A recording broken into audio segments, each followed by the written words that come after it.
Bismillahirrahmanirrahim. Assalamualaikum warahmatullahi wabarakatuh.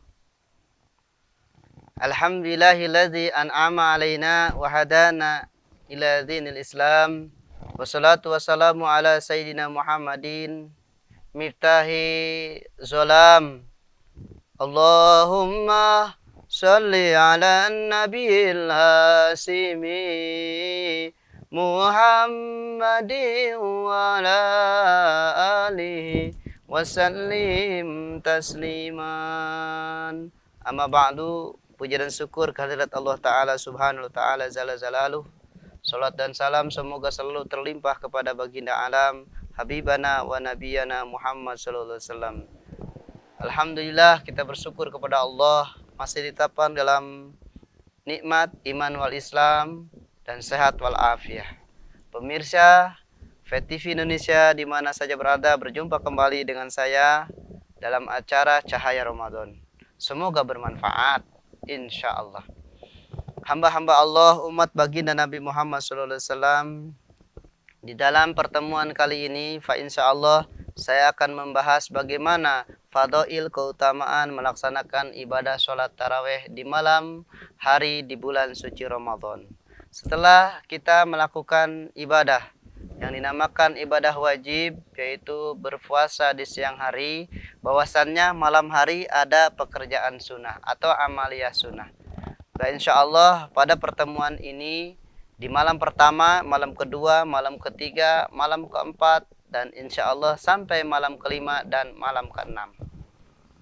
Hamba-hamba Allah, umat baginda Nabi Muhammad SAW, beruntunglah bagi hamba-hamba Allah pada malam pertama sampai malam kelima ini sudi kenannya melakukan amaliyah ibadah salat sunnah secara berjamaah. Sebagaimana baginda Nabi Muhammad SAW sangat menyayangi umat-umatnya pada akhir zaman. Bahwasannya Nabi pernah bersabda kepada seorang sahabatnya, yaitu Sayyidina Ali karramallahu wajhah, dalam satu kesempatan. Nabi berpesan, "Atau Allah Ta'ala mislu man shala fi Masjidil Haram wal Masjidil Madinah wal Masjidil Aqsa." Bahwasannya seorang hamba Allah berniat melangkahkan kedua kakinya pergi kepada satu tempat yang dinamakan masjid untuk melakukan ibadah sholat taraweh. Apabila terlaksananya ibadah sholat taraweh di malam kelima, insya Allah Nabi sudah berpesan 1442 tahun yang lalu, ketika Nabi berpesan kepada seorang sahabatnya, yaitu Sayyidina Ali karramallahu wajhah.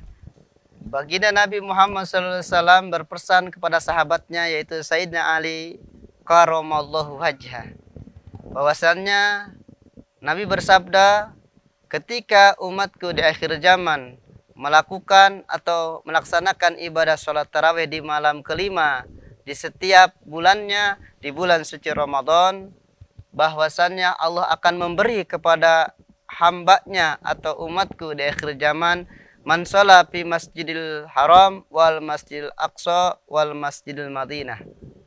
Ketika hamba Allah melakukan ibadah sholat di masjid, sholat tarawih secara berjamaah, maka akan diberikan pahala seperti melaksanakan ibadah sholat di Masjidil Haram.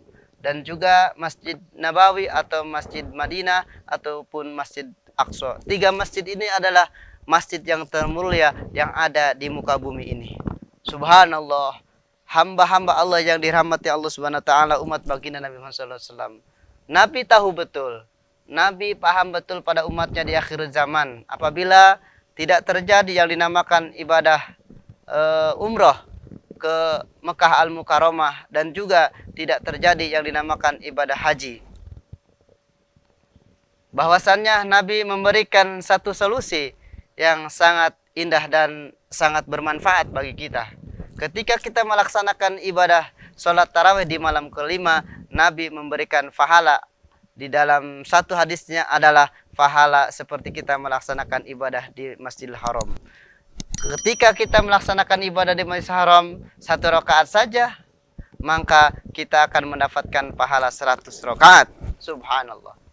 Ketika seorang hamba Allah melakukan amaliyah sholat tarawih di masjid dengan 2 rakaat dan sampai selesai apabila 20 rakaat dan ditambah witir, fa insyaallah pahala dan ganjarannya seperti melaksanakan ibadah di Masjidil Haram atau Masjidil Madinah dan Masjidil Aqsa. Subhanallah.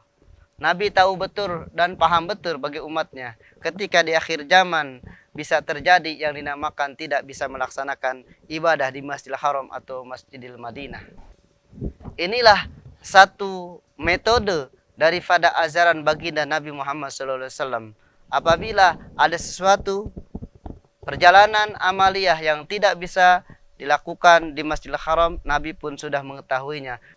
Nabi Muhammad SAW bersabda dengan hadis ini, sesungguhnya Nabi sangat paham tentang akan terjadi di akhir zaman. Umatnya tidak bisa melaksanakan ibadah, sholat di Masjidil Haram atau Masjidil Aqsa seperti contoh di masa-masa sekarang.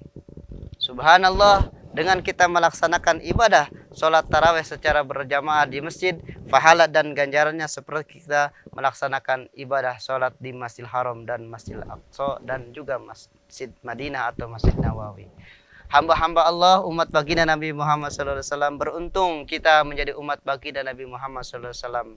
Dalam setiap amaliyah kita dipantau daripada dilihat oleh Allah Subhanahu wa taala zala-zalu dengan malaikatnya, apalagi di bulan suci Ramadan ini. Marilah kita tingkatkan ketakwaan kita, mengambil daripada ibadah wajib dan ibadah sunnahnya lebih khusyuk dan lebih yakin lagi.